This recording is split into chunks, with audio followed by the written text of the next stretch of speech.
Maraming Kristiyano ang nahulog sa kasalanan and struggling to go back to God.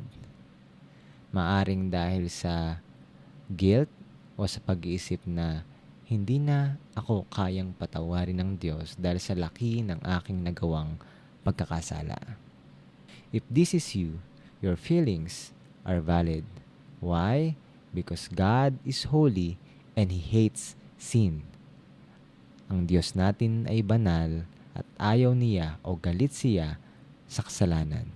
But if we are going to read ang sinasabi sa Luke chapter 5 verse 8, kung saan sinabi ni Pedro sa ating Panginoong Hesus, "Depart from me, for I am a sinner." Lumayo po kayo sa akin, Panginoon, dahil ako ay makasalanan. Instead of rejecting Peter, sa halip na talikuran si Pedro, palayuin si Pedro, sinabi ng ating Panginoong Hesus, "Do not be afraid." Huwag kang matakot.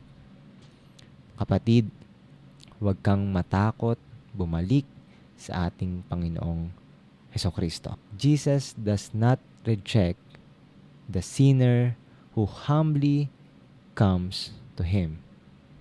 Hindi nire-reject, hindi tinataboy ng ating Panginoong Hesus ang isang makasalanang nagpapakumbabang lumalapit sa Kanya.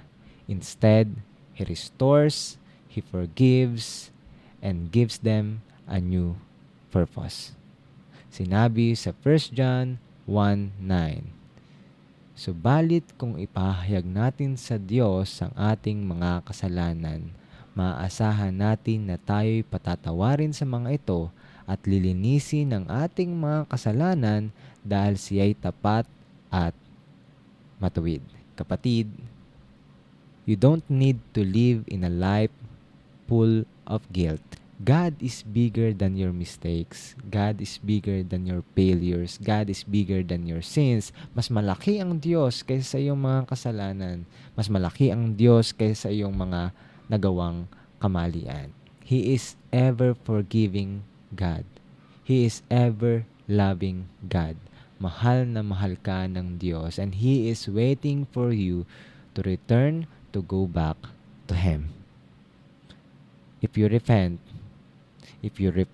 truly, if you turn away from sins, kung hihingi ka ng tawad sa Diyos at tinalikuran mo na ang iyong mga kasalanan, umasa ka na pinatawad ka na ng Diyos.